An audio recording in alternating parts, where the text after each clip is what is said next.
বেশ বরেণ্য বাগ্মী, বিশিষ্ট ইসলামী স্কলার, আমাদের অত্যন্ত প্রিয়জন শেখ ডক্টর ইমাম হোসেন হাফিজাহুল্লাহ আজকে আরো যারা আলোচনা রেখেছেন, বিশিষ্ট আলেমে দ্বীন,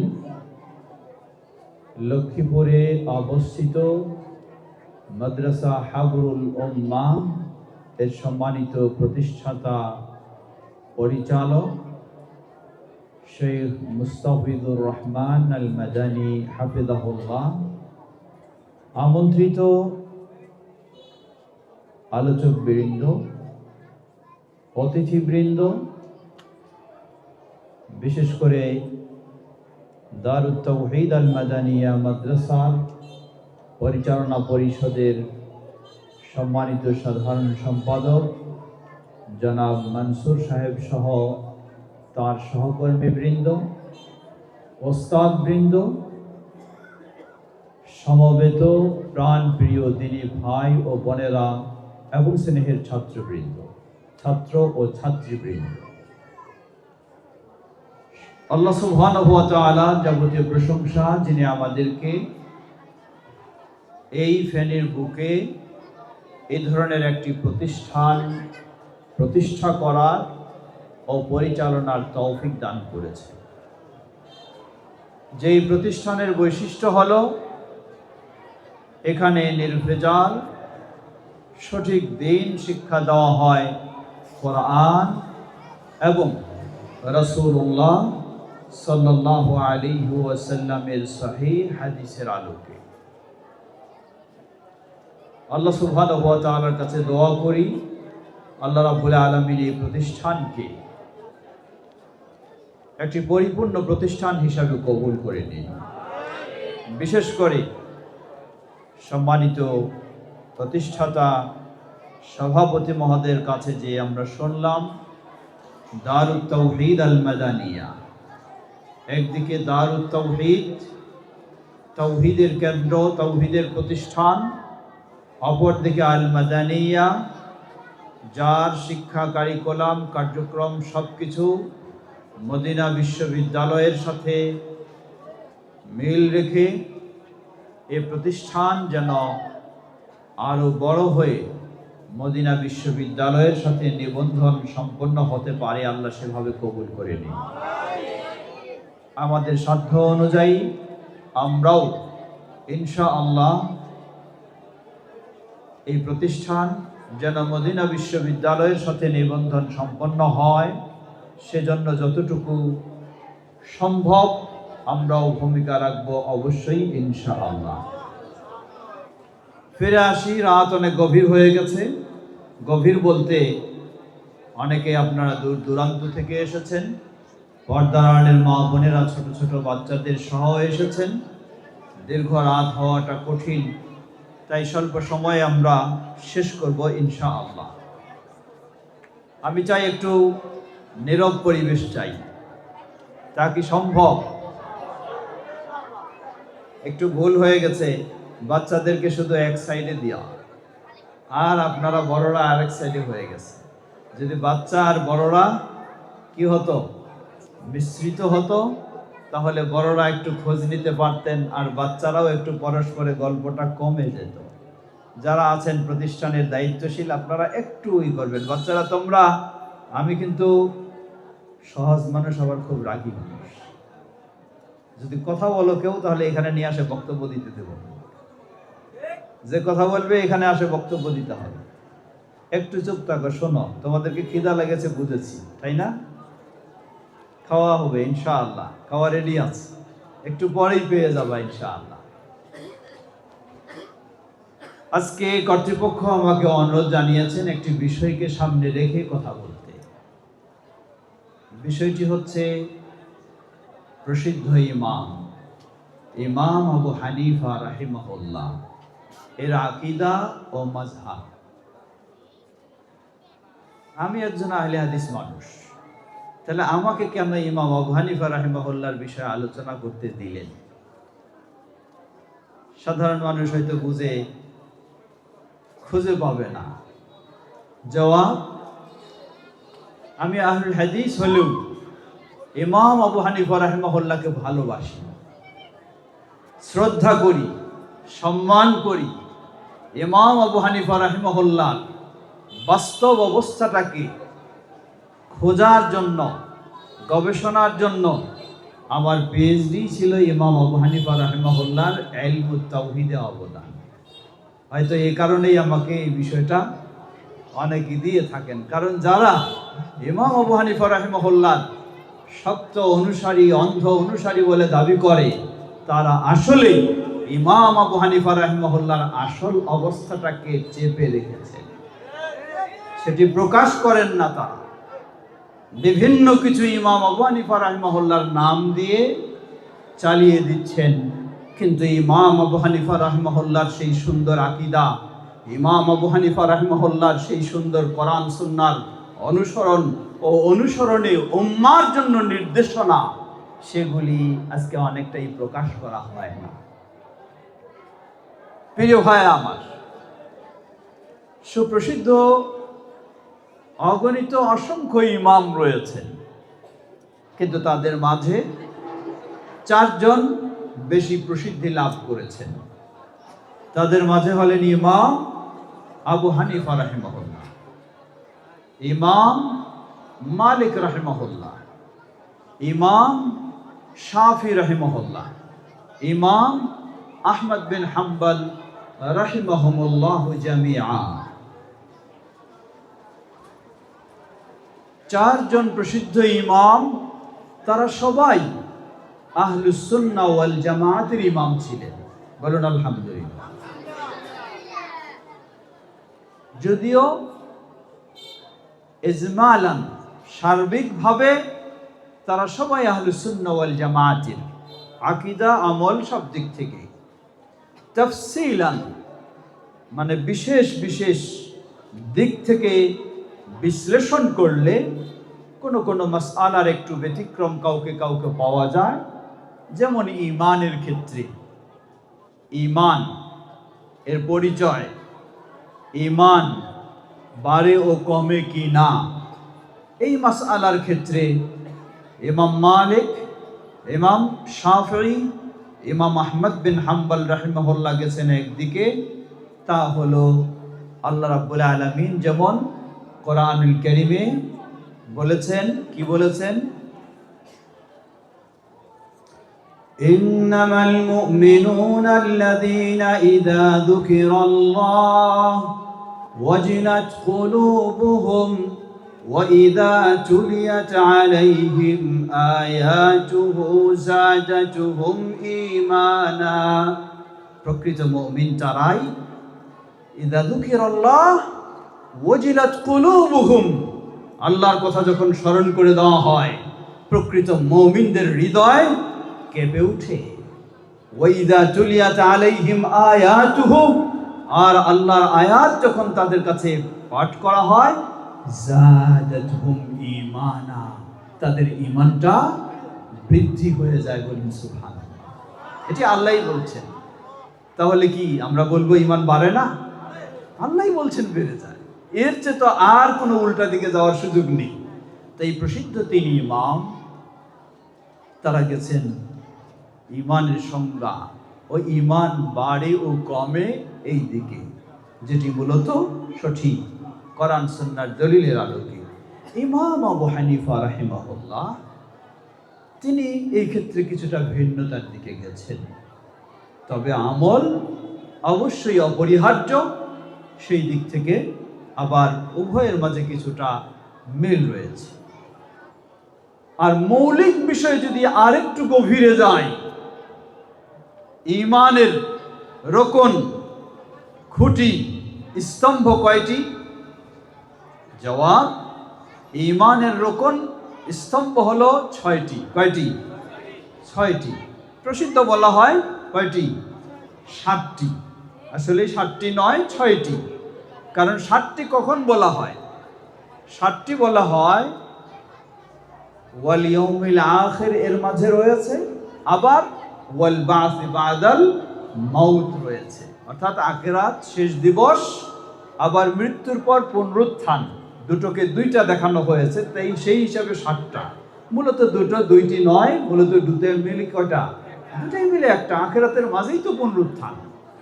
তো সেই 6টির প্রথমটি কি? প্রথমটি হলো আমানতু বিল্লাহ, আল্লাহর প্রতি ঈমান। আল্লাহর প্রতি ঈমানের এই ক্ষেত্রে বর্তমান গোটা বিশ্বের মুসলিমেরা সবচেয়ে যেই সাইডটি বা যেই দিকটিতে বেশি বিভ্রান্তিতে রয়েছে সেটি হলো তাওহীদুল আসমা ওয়াস সিফাত। আল্লাহ সুবহানাহু ওয়া তাআলার সুন্দর নাম ও পূত পবিত্র গুণাবলী সিফাত, এই ক্ষেত্রে বিভ্রান্তিতে রয়েছে। আজকে ভারতবর্ষের অধিকাংশ মানুষেরা ইমাম আবু হানিফা রাহিমাহুল্লাহর অনুসারী বলে দাবি করে থাকে। আর এই অধিকাংশ মানুষের যদি আকীদার খোঁজ একটু আমরা নেই, তারা আকীদা পোষণ করে। যদি বলা হয় আইন আল্লাহ, আল্লাহ কোথায়, জবাব এসে যায় আল্লাহ সসত্তায় সর্বত্র বিরাজমান। সুবহানাল্লাহ, নাউযুবিল্লাহ। বিষয়টি একটি বড় ধরনের সাংঘর্ষিক। দাবি করি ইমাম আবু হানিফা রাহিমাহুল্লাহর অনুসারী, আবার বিশ্বাস করি আল্লাহ সুবহানাহু ওয়া তাআলা সসত্তায় সর্বত্র বিরাজমান। বিশাল সাংঘর্ষিক। বলবেন কেন? কারণ ইমাম আবু হানিফা রাহিমাহুল্লাহ থেকে বিশুদ্ধ সূত্রে প্রমাণিত, তাকে যখন জিজ্ঞাসা করা হয় যে আল্লাহ সুবহানাহু ওয়া তাআলা কোথায় আছেন জানি না, এটা যদি কেউ বলে, অথবা বলে আল্লাহ আরশের উপরে আছেন কিন্তু আরশ কোথায় আছে তা জানি না, এর মানে বুঝাতে চায় আল্লাহ সর্বত্র বিরাজমান। ইমাম আবু হানিফা রাহিমাহুল্লাহ স্পষ্ট বললেন ফাকাদ কাফারা, সে ব্যক্তি ঈমানে নেই, কুফরিতে চলে গেছে। নাউযুবিল্লাহ। যে ব্যক্তি বিশ্বাস করবে আল্লাহ সুবহানাহু ওয়া তাআলা সসত্তায় সর্বত্র বিরাজমান, ইমাম আবু হানিফা রাহিমাহুল্লাহ 1300 বছর পূর্বে ফতোয়া জারি করলেন, সে ব্যক্তি কুফরিতে চলে গেছে, সঠিক ঈমানে নেই। কেন নেই? তিনি দলিল দিচ্ছেন কোরআনুল কারীম থেকে। আল্লাহর ব্যাপারে সবচেয়ে কে বেশি জানে? বলুন, আল্লাহর ব্যাপারে সবচেয়ে কে বেশি জানে? স্বয়ং আল্লাহ সুবহানাহু ওয়া তাআলা। অতঃপর আল্লাহর ব্যাপারে সবচেয়ে কে বেশি জানে মানুষের মাঝে? নবী মুহাম্মদ সাল্লাল্লাহু আলাইহি ওয়াসাল্লাম।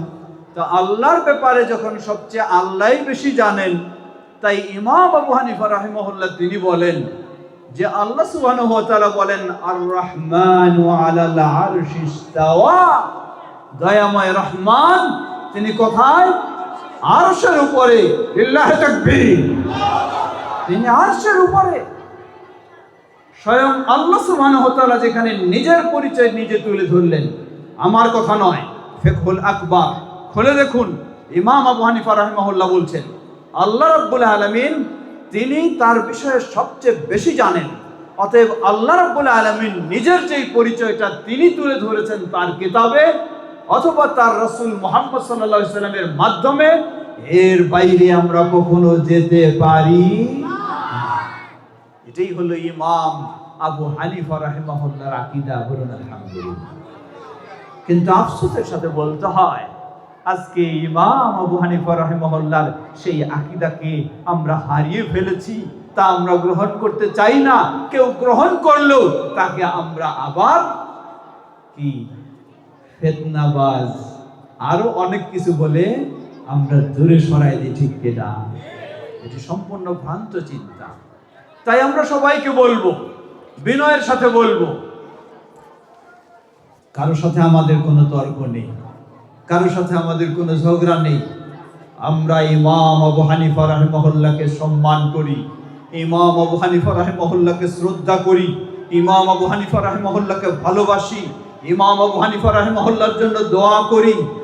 সেই সাথে আমরা বলবো ফিরে আসি ইমাম আবু হানিফা রাহিমাহুল্লাহ আল্লাহ সুবহানাহু ওয়া তাআলার বিষয়ে, বিশেষ করে আল্লাহর সুন্দর নাম ও গুণাবলীর বিষয়ে যেই আকীদা পোষণ করেছেন, সেই আকীদাই ইমাম মালিক রাহিমাহুল্লাহ, ইমাম শাফি রাহিমাহুল্লাহ, ইমাম আহমদ বিন হাম্বল রাহিমাহুল্লাহ প্রসিদ্ধ 4 ইমামের আকীদা আল্লাহর বিষয়ে একই, কোনো পার্থক্য নেই।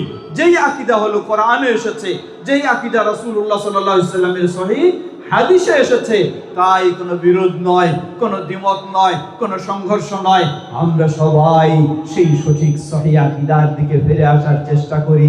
আমাদের প্রিয় প্রতিষ্ঠান দারুত তাওহীদ আল মাদানিয়া মাদ্রাসা সেই আহ্বানই আজকে সকলকে জানায়, ঠিক না? আল্লাহ আমাদের সকলকে সে পথেই ফিরে আসার তৌফিক দান করুন। প্রিয় ভাইরা আমার, কথা খুব দীর্ঘ করার সুযোগ নেই, ফিরে আসি ইমাম আবু হানিফা রাহিমাহুল্লাহর মাযহাব। কি ছিল ইমাম আবু হানিফা রাহিমাহুল্লাহর মাযহাব? তা আমরা আজকে ইমাম আবু হানিফা রাহিমাহুল্লাহর মুখ থেকেই শুনব। কি ছিল তার মাযহাব? আজকে বিভিন্ন বিষয়, বিভিন্ন মাসআলার ক্ষেত্রে দেখা যায়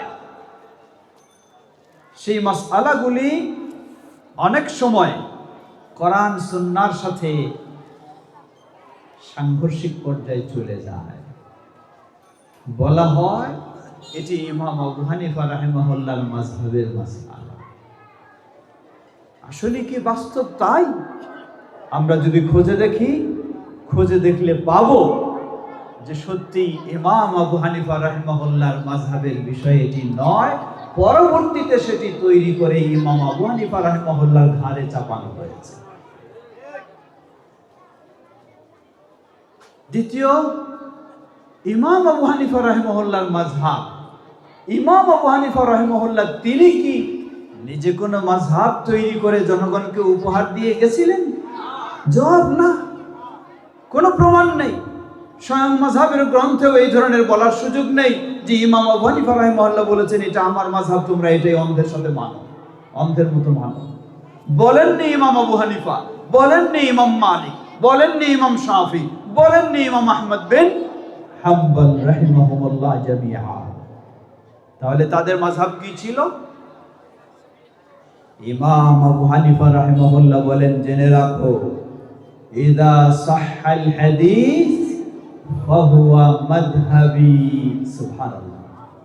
ইমাম আবু হানিফা রাহিমাহুল্লাহ বলেন, জেনে রাখো, যখন এই কোনো হাদিস সহিহ বলে প্রমাণিত, আমি আবু হানিফা বলে যাচ্ছি, যেই যুগে, যেই সময়ে, যেখানেই কোনো হাদিস সহিহ বলে প্রমাণিত হবে, সেটাই হলো আমি আবু হানিফার মাযহাব। বলুন সুবহানাল্লাহ, সুবহানাল্লাহ। আল্লাহ কি কথা ইমাম আবু হানিফা রাহিমাহুল্লাহর মুখ দিয়ে বের করে দিয়েছেন। সুবহানাল্লাহ। আজকে যদি দৃঢ়তার সাথে আমরা বলতে পারি গোটা বিশ্বের মুসলিমেরা কেউ ইমাম আবু হানিফা রাহিমাহুল্লাহর অনুসরণ করেন, কেউ ইমাম মালিকের, কেউ ইমাম শাফির, কেউ ইমাম আহমদ বিন হাম্বলের, তারা সবাই যদি প্রকৃতপক্ষে সেই ইমামরা যা বলেছেন সেই কথাগুলি জানতেন, সেই কথাগুলি মানতেন, সেই কথাগুলি গ্রহণ করতেন, সেই কথাগুলি প্রচার করতেন, তাহলে কোনো গোটা বিশ্বে মুসলিমদের মাঝে এই মাযহাবের নাম দিয়ে বিভক্তি খুঁজে পাওয়া যেত না। কারণ ইমাম আবু হানিফা রাহিমাহুল্লাহ তিনি যখন বললেন, যখন কোনো হাদিস সহিহ বলে প্রমাণিত হয় এটাই হলো আমার মাযহাব, একইভাবে খুঁজে দেখুন ইমাম মালিক রাহিমাহুল্লাহ তিনি বলছেন যে তোমরা আমার চিন্তাগুলিকে, আমার কথাগুলিকে, আমার ফতোয়াগুলিকে তোমরা পরীক্ষা করে দেখো, যাচাই বাছাই করে দেখো, যদি কোরআন এবং সুন্নাহর সাথে মিলে যায় তাহলে গ্রহণ করো, যদি কোরআন এবং সুন্নাহর সাথে মিলে না যায় তাহলে সেটিকে বর্জন করো। আল্লাহু আকবার। ইমাম মালিক, ইমাম শাফি রাহিমাহুল্লাহ তিনিও একইভাবে ইমাম আবু হানিফা রাহিমাহুল্লাহর মতো সুর মিলিয়ে বলেছেন। তিনিও বলেছেন, জেনে রাখো, ইযা সাহহাল হাদিস ফাহুয়া মাযহাবি, যখন এই কোনো হাদিস সহিহ বলে প্রমাণিত হবে সেটি হলো আমার মত ও পথ। ইমাম শাফি রাহিমাহুল্লাহ একই ভাষায় তিনি এটি বলেছেন। ইমাম আহমদ বিন হাম্বল রাহিমাহুল্লাহ তিনি একইভাবে বলেছেন, লা তুকাল্লিদুনি ওয়ালা তুকাল্লিদু মালিকা ওয়ালা শাফিঈয়া ওয়ালা আউজাঈ ওয়ালাকিন খুযু মিন হাইথু আখাযু। তোমরা আমার অন্ধ অনুসরণ করো না, ইমাম মালিকের অন্ধ অনুসরণ করো না, ইমাম শাফির অন্ধ অনুসরণ করো না, বরং তারা যেখান থেকে গ্রহণ করেছে কিতাব এবং সুন্নাহ থেকে, তোমরাও সেই কিতাব এবং সুন্নাহ থেকে গ্রহণ করো। সুবহানাল্লাহ। সেই প্রসিদ্ধ 4 ইমাম তারা হক ইমাম ছিলেন, যার ফলে আল্লাহ সুবহানাহু ওয়া তাআলার কাছে তারা মুক্তি পেয়ে যাবেন, এর প্রতিদান তারা পাবেন। আর আমরাও দোয়া করি আল্লাহ তাদের এই অবদানকে কবুল করে নিন, তাদের বাস্তব অবস্থাটা মুসলিম উম্মাহকে জানার আল্লাহ তৌফিক দান করুন। সর্বশেষ সেই প্রসিদ্ধ 4 ইমাম, তাদের মাযহাব ছিল রাসূলুল্লাহ সাল্লাল্লাহু আলাইহি ওয়াসাল্লামের যেটি মাযহাব ছিল। রাসূলুল্লাহ সাল্লাল্লাহু আলাইহি ওয়াসাল্লামের মাযহাব কি? রাসূলুল্লাহ সাল্লাল্লাহু আলাইহি ওয়াসাল্লামের মাযহাব ছিল যা তিনি তার উম্মাহকে বলে গেছেন। কি বলে গেছেন? তারাকতু ফীকুম আমরাইন লান তাদিল্লু মা তামাসসাকতুম বিহিমা কিতাবাল্লাহি ওয়া সুন্নতি। জেনে রাখো, আমি তোমাদের মাঝে রেখে যাচ্ছি মাত্র 2টি জিনিস। যতক্ষণ পর্যন্ত তোমরা এই 2টি জিনিসকে আঁকড়ে ধরবে, কখনো তোমরা পথভ্রষ্ট হবে না। একটি হলো আল্লাহর কিতাব আল কোরআনুল কারীম, অপরটি হলো নবী মুহাম্মদ সাল্লাল্লাহু আলাইহি ওয়াসাল্লামের হাদিস বা সুন্নাহ। এটাই ছিল নবী সাল্লাল্লাহু আলাইহি ওয়াসাল্লামের মাযহাব, এটাই ছিল সাহাবায়ে কেরামদের মাযহাব, এটাই ছিল প্রসিদ্ধ 4 ইমামের মাযহাব, এটাই হলো আহলুল হাদিসদের মাযহাব, এটাই হলো দারুত তাওহীদ আল মাদানিয়া মাদ্রাসার মাযহাব। ঠিক কিনা? সুতরাং আমাদের জিনিস গোপন নয়, আমাদের জিনিস অস্পষ্ট নয়। আমরা বলবো একটা, করবো আরেকটা, ভিতরে রাখবো আরেকটা, এমনটা আমাদের কখনো নয়। স্পষ্ট, আলহামদুলিল্লাহ, কোনো সমস্যা নেই। আপনি ওপেন আসুন, আমাদের কোনো নিজস্ব বলতে কিছুই নেই। আকীদাও বলতে নিজস্ব কিছু নেই, আমলও বলতে নিজস্ব কিছুই নেই, মত পথ বলতেও নিজস্ব কিছু নেই। ওই 1400 বছর পূর্বে নবী মুহাম্মদ সাল্লাল্লাহু আলাইহি ওয়াসাল্লাম যেই মত পথ রেখে গেছেন, আমাদের সেই মত পথই হলো আমাদের, আর অন্য কোনো নয়। এজন্যই আল্লাহ সুবহানাহু ওয়া তাআলা বলেন, ওয়া আন্না হাযা সিরাতী মুস্তাকিমা ফাত্তাবিউহু ওয়া লা তাত্তাবিউস সুবুলা ফাতাফাররাকা বিকুম আন সাবিলিহি যালিকুম ওয়াসাকুম বিহি লাআল্লাকুম তাত্তাকুন। আল্লাহ বলছেন, হে নবী বলে দাও, ওয়া আন্না হাযা সিরাতী মুস্তাকিমা, এই হলো সরল সঠিক পথ, এটাই হলো আমার পথ। ফাত্তাবিউহু, এটাকেই তোমরা অনুসরণ করো। ওয়া লা তাত্তাবিউস সুবুলা, ডানে বামে অনেকগুলি পথ তোমরা দেখতে পাবে, সেই পথগুলি তোমরা অনুসরণ করো না। যদি করে থাকো, ফাতাফাররাকা বিকুম আন সাবিলি, তোমাদেরকে আল্লাহর রাস্তা থেকে, আল্লাহর পথ থেকে বিচ্ছিন্ন করে ফেলবে। এটাই আমাদের আহ্বান, আমাদের পথ রাসূলুল্লাহ সাল্লাল্লাহু আলাইহি ওয়াসাল্লামের পথ যেটি ছিল সেটাই। পর্দার আড়ের মা ও বোনেরাও রয়েছেন। মা ও বোনেরা হয়তো অনেকটি মনে করবেন, আপনার এই গভীর চিন্তার আলোচনা তো আমাদের দরকার নেই, আমরা সাদা সিধা সহজ মানুষ, আমরা কি করব এইটাই বলে দিই। জবাব, একজন মেয়ে মানুষ হিসাবে কি করবেন, আরেকজন পুরুষ মানুষ হিসাবে কি করবেন, তা আমার বলার প্রয়োজন নেই। 1400 বছর পূর্বেই বলে দিয়েছেন নবী মুহাম্মদ সাল্লাল্লাহু আলাইহি ওয়াসাল্লাম। কি বলেছেন? তিনি বলেছেন, জেনে রাখো, মাইয়াশ মিনকুম বাদি ফাসায়ারা ইখতিলাফান কাসীরা ফাআলাইকুম বিসুন্নতি ওয়া সুন্নতি আল খুলাফায়ে আর রাশিদিন আল মাহদিয়িন তামাসসাকু বিহা ওয়া আদু আলাইহা বিন নওয়াদিদ ওয়া ইয়াকুম ওয়া মুহদাসাতিল উমুর فإن كل محدثة بدعة وكل بدعة ضلالة وفي رواية وكل ضلالة في النار رواه أصحاب السنن। শেষ কথা সহজ, কোনো পেশ নেই। আল্লাহ রাসূল সাল্লাল্লাহু আলাইহি ওয়াসাল্লাম ভবিষ্যৎবাণী করেছেন। তিনি বলেছেন, জেনে রাখো, আমার পরে যে বেঁচে থাকবে, মাইয়াশ মিনকুম ফাসায়ারা ইখতিলাফান কাসীরা, তোমরা অনেকগুলি ইসলামের মতভেদ দেখতে পাবে। কেউ ডাকবে হানাফি মাযহাবে আসো, কেউ ডাকবে শাফি মাযহাবে আসো, কেউ ডাকবে মালিকি মাযহাবে আসো, কেউ ডাকবে হাম্বলি মাযহাবে আসো, চলে গেলেন আপনি হানাফি মাযহাবে। আবার কেউ ডাকতেছে নকশবন্দিয়ায় আসো, কেউ ডাকতেছে চিশতিয়ায় আসো, কেউ ডাকতেছে মুজাদ্দিদিয়ায় আসো, কেউ ডাকতেছে কাদেরিয়ায় আসো, কেউ ডাকতেছে সাবেরিয়ায় আসো। আল্লাহু আকবার, ভাগের শেষ নেই। রাসূলুল্লাহ সাল্লাল্লাহু আলাইহি ওয়াসাল্লামের স্পষ্ট কথা আর সূর্যের মতো ঝলঝল করছে। তিনি বলে গেছেন, তোমরা যারা বেঁচে থাকবে আমার পরে এই ধরনের অগণিত অসংখ্য মতভেদ দেখতে পাবে।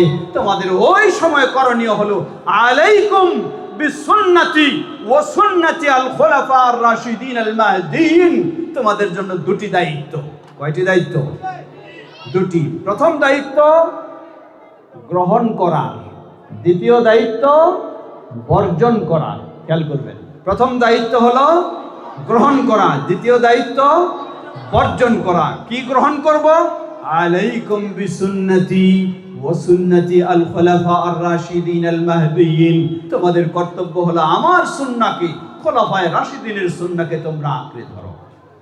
রাসূলুল্লাহ সাল্লাল্লাহু আলাইহি ওয়াসাল্লামের সুন্নাহ কি? তিনি বলেছেন, জেনে রাখো, উতিতু আল কিতাব ওয়া মিথলাহু মাআহ।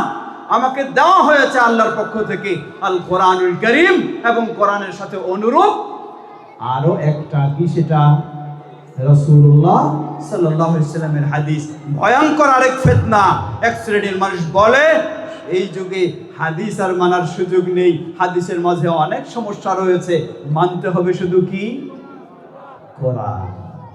সুবহানাল্লাহ না নাউযুবিল্লাহ? জোরে বলুন নাউযুবিল্লাহ।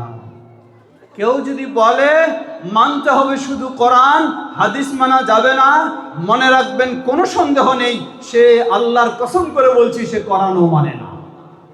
সে কি কোরআনও মানে না?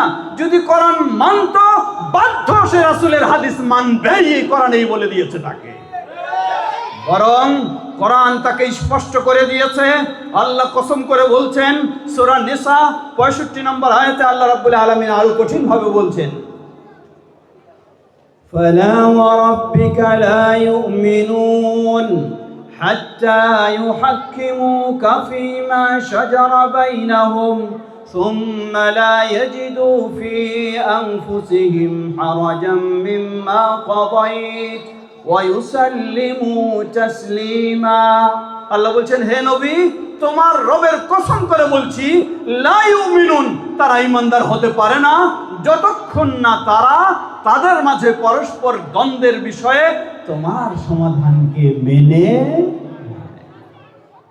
রাসূল সাল্লাল্লাহু আলাইহি ওয়াসাল্লামের সমাধান মানে কি? বলবেন হাদিস মানবো না, তাহলে কি সমাধান মানলেন? কোশ্চেন কালেও নয়। তাই রাসূল সাল্লাল্লাহু আলাইহি ওয়াসাল্লামের হাদিসকে যদি আপনি না মানেন, তাহলে নিশ্চয় আল্লাহ রাব্বুল আলামিন কসম করে বলছেন সে ঈমানদার হতে পারে না। অতএব যারা বলে শুধু কোরআন মানি হাদিস মানি না, আসলে কোনো সন্দেহ নেই তারা কোরআনও মানে না, তারা মুমিনও হতে পারে না। মুমিন হতে হলে অবশ্যই মানতে হবে কোরআন, মানতে হবে রাসূলুল্লাহ সাল্লাল্লাহু আলাইহি ওয়াসাল্লামের হাদিস। তবে আবার হাদিস বলে চোখ বন্ধ করে মানবেন তাও চলবে না। হাদিসকে আবার আল্লাহর নির্দেশে, রাসূল সাল্লাল্লাহু আলাইহি ওয়াসাল্লামের নির্দেশে হাদিসকেও আপনাকে সচেতন হয়ে মানতে হবে।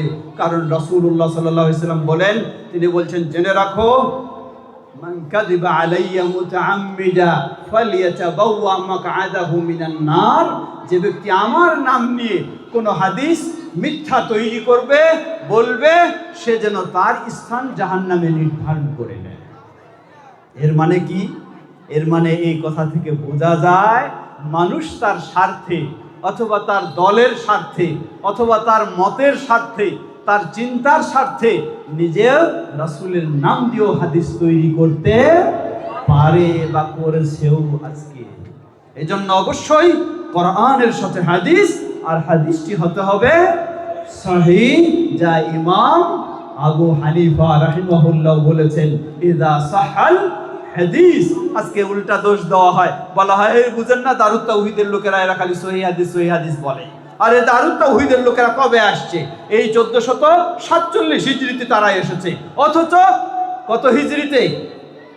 সেই 150 হিজরির আগেই ইমাম আবু হানিফা রাহিমাহুল্লাহ সহিহ হাদিসের গুরুত্ব দিয়ে গেছেন, ঠিক কিনা? 150 হিজরির আগে। আর আজকে 1447 হিজরিতে আপনি দারুত তাওহীদের লোকদেরকে দোষারোপ করছেন এরা সহিহ হাদিস বলে। ইমাম আবু হানিফা রাহিমাহুল্লাহ তার মত ও পথ যে সহিহ হাদিস সেটি তিনি স্পষ্ট করে দিয়ে গেছেন। সুতরাং আমরা ইমাম আবু হানিফা রাহিমাহুল্লাহর বাইরে নয়। ফিরে আসি, বলছিলাম আল্লাহ রাসূল সাল্লাল্লাহু আলাইহি সাল্লাম আমাদেরকে দুটি জিনিস দিয়েছেন, একটি ধরতে করতে আর একটি ছাড়তে বর্জন করতে। ধরতে হবে কি? আলাইকুম বিসুন্নতি ওয়া সুন্নতি আল খুলাফা আর রাশিদিন আল মাহদিন। তোমাদের কর্তব্য হলো, তোমাদের জন্য ফরজ অপরিহার্য আমার সুন্নাহকে গ্রহণ করো এবং খুলাফায়ে রাশিদিনের সুন্নাহকে আঁকড়ে ধরো। কিভাবে? তামাসসাকু বিহা। কি শব্দ ব্যবহার করেছেন লক্ষ্য করুন, তামাসসাকু বিহা, তোমরা শক্ত করে আঁকড়ে ধরো। এই কথা বলেই শেষ করেননি, ওয়া'আযু আলাইহা বিন-নাওয়াযিব। নওয়াজিদ বলা হয় মারির দাঁতগুলি। এই মারির দাঁতগুলি দিয়ে তোমরা আমার এবং খোলাফায়ে রাশিদিনের সুন্নাহকে কামড়ে ধরো শক্ত করে। আল্লাহু আকবার। মানে কেন কামড়ে ধরতে বললেন? কারণ আপনি সুন্নাহর উপর থাকতে চাইলে চতুর্দিক থেকে এমন বাধা বিপত্তি আসবে, চতুর্দিক থেকে বিভিন্ন ঠাট্টা বিদ্রুপ আসবে, চতুর্দিক থেকে বিভিন্ন গালমন্দ আসবে, চতুর্দিক থেকে বিভিন্ন উপহাস আসবে, আপনি সুন্নাহর উপর ধৈর্য ধারণ করে থাকতে পারবেন না। এজন্য আল্লাহ রাসূল সাল্লাল্লাহু আলাইহি ওয়াসাল্লাম বললেন মারির দাঁতগুলি দিয়ে কামড়ে ধরো। নিজের ঘরের মানুষই বলবে, ও এতদিন ভাবে চলে আসছি, এই এখন বাপ দাদার সবকিছু বাদ দিয়ে নতুন শুরু করে দিল, ঠিক কিনা? নতুন শুরু করে দিল। আরে আজীব কথা, নতুন এটা না তারটা, নতুন আমারটা না তারটা, নতুন তারটা। আমারটা তো হলো সেই নবী মুহাম্মদ সাল্লাল্লাহু আলাইহি ওয়াসাল্লামের, আর তারটা তো হলো পরের। তাহলে নতুন তো সেটা, নতুন তো এটা নয়, এটাই আসল। তাই প্রথম বিষয় হলো মারির দাঁত দিয়ে কামড়ে ধরার মতো শক্ত করে ধরতে হবে সুন্নাহকে, রাসূল সাল্লামের এবং খোলাফায়ে রাশিদিনের। নিশ্চিত যখন প্রমাণিত হবে এটি সুন্নাহ, একজন পুরুষের ক্ষেত্রে হোক, একজন নারীর ক্ষেত্রে হোক, সেটি সালাতের ক্ষেত্রে হোক, সিয়ামের ক্ষেত্রে হোক, যাকাতের ক্ষেত্রে হোক, হজ্জের ক্ষেত্রে হোক, পর্দার ক্ষেত্রে হোক, ইসলামের যে কোনো আকীদা ও আমলের ক্ষেত্রে হোক, এটি আমাকে আঁকড়ে ধরতে হবে। দ্বিতীয় হলো ওয়া ইয়াকুম ওয়া মুহদাসাতিল উমুর। ইসলামের নামে, ইবাদতের নামে নতুন নতুন যা আবিষ্কার হয়েছে সেগুলি থেকে, ট্রাকগুলির পিছনে লেখা থাকে না কি, 100 হাত দূরে থাকুন। এই 100 হাতও হইলে চলবে না, আরো বেশি দূরে থাকতে হবে। নতুন যা কিছু দেখবেন, কাছে যাওয়া যাবে না। কেন? এই নতুনটাই নিয়ে যাবে জাহান্নামে, আর আসলটাই নিয়ে যাবে জান্নাতে। আল্লাহ রাসূল সাল্লাল্লাহু আলাইহি ওয়াসাল্লাম বললেন, ইয়াকুম ওয়া মুহদাসাতিল উমুর, তোমরা এই নতুন নতুন ইসলামের নামে যা আবিষ্কার হয়েছে সেগুলি থেকে বিরত থাকো। কেন? ফা ইন্না কুল্লা মুহদাসাতিন বিদআ। এই যুগের মুফতিরা তারা মানুষকে আরো বেকায়দায় ফেলছে। কিভাবে? তারা ভাগ করে দিল, বলে এটা হলো ভালো বেদাত, এটা হলো খারাপ বেদাত, যাতে আপনারে কৌশলে বেদাতে লিপ্ত করানো যায়। অথচ 1400 বছর পূর্বে নবী মুহাম্মদ সাল্লাল্লাহু আলাইহি ওয়াসাল্লাম বলে দিলেন, কুল্লু বিদআতিন দালালা, সকল বেদাত হলো পথভ্রষ্টতা, গুমরাহি। কোন বেদাতই ভালো হতে পারে না। ওয়া কুল্লু দালালাতিন ফিন্নার, আর সব গুমরাহি মানুষকে জান্নাতে নয় জাহান্নামে নিয়ে যাবে। সুতরাং পরিশেষে সেই নবী সাল্লাল্লাহু আলাইহি ওয়াসাল্লামের, সাহাবায়ে কেরামের, প্রসিদ্ধ ইমামদের সবার এই নির্দেশনার আলোকে আমাদের করণীয় হলো দুটি। একটি হলো ধরতে হবে, আরেকটি হলো ছাড়তে হবে। ধরতে হবে রাসূল সাল্লাল্লাহু আলাইহি ওয়াসাল্লাম ও খোলাফায়ে রাশিদিনের সহিহ সুন্নাহকে, আর ছাড়তে হবে এর বাইরে যা কিছু রয়েছে। এটি হলো আমাদের দারুত তাওহীদ আল মাদানিয়ার আহ্বান। আমরা যেন সে পথে অগ্রসর হতে পারি, আল্লাহ আমাদের সে পথেই কবুল করেন। আনন্দের সাথে জানাতে চাই, দারুত তাওহীদ আল মাদানিয়া হলো আজকে সেই প্রতিষ্ঠান যেখানে আপনার আমার কলিজার টুকরা সন্তানকে এই তাওহীদের পথে শিক্ষা দেওয়া হয়, সুন্নাহর পথে শিক্ষা দেওয়া হয়। তাই আমাদের কর্তব্য অবশ্যই প্রতিটি মুসলিমের কর্তব্য হলো তিনি নিজে তাওহীদের পথে আসবেন, সুন্নাহর পথে আসবেন এবং তার অধীনস্থ মানুষদেরকে তাওহীদ ও সুন্নাহর পথে পরিচালিত করবেন। আপনি খুঁজে বেড়াচ্ছেন কোথায় পাবো প্রতিষ্ঠান, কোথায় পাবো শিক্ষা প্রতিষ্ঠান যেখানে বৈষয়িক শিক্ষাগুলিও রয়েছে, ইসলামের শিক্ষাও রয়েছে। শুধু ইসলামের শিক্ষা নয়, বরং ইসলামের শিক্ষাটা নির্ভেজাল তাওহীদ ও সুন্নাহর। আপনাকে আমরা জানাবো, বলবো আহলান সাহলান ওয়া মারহাবান, এই দারুত তাওহীদ আল মাদানিয়ায় চলে আসুন। আপনার ছেলে এবং মেয়েকে তাওহীদ ও সুন্নাহর আলোকে সঠিক ইসলাম শিক্ষা দেওয়ার এই নির্ভরযোগ্য প্রতিষ্ঠান ইনশাআল্লাহ আমরা নিজেরাও বেছে নেব, অন্যদেরকেও সেই সংবাদ জানিয়ে তাদেরকেও আমরা সহজ করে দেব। আল্লাহ আমাদের সবাইকে সে তৌফিক দান করুন। কথা দীর্ঘ না করে, সকলেই হয়তো বিরক্ত হয়ে গেছেন, অনেক দূর দূরান্ত থেকে এসেছেন, আবার সুযোগ হলে আবার দেখা হবে। আজকে এখানেই শেষ করতে চাই।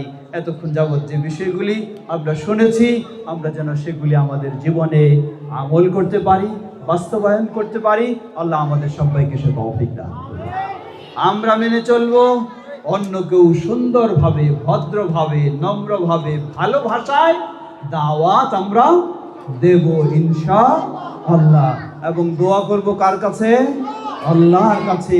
আল্লাহ যদি কবুল করেন তাহলে খুব সহজেই তাদেরও পথ বেছে নেওয়াটা সহজ হবে ইনশাআল্লাহ। আমরা যেন সে পথে অগ্রসর হতে পারি।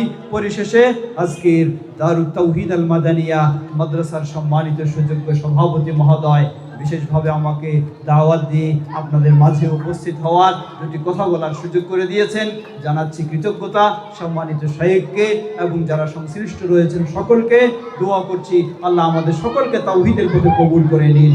আল্লাহ আমাদের সকলকে তাওহীদের পথে, সুন্নাহর পথে চলা আমাদের জন্য সহজ করে দিন। সুবহানাকাল্লাহুম্মা ওয়া বিহামদিকা আশহাদু আল্লা ইলাহা ইল্লা আনতা আস্তাগফিরুকা ওয়া আতুবু ইলাইক। আসসালামু আলাইকুম ওয়া রাহমাতুল্লাহি ওয়া বারাকাতুহু।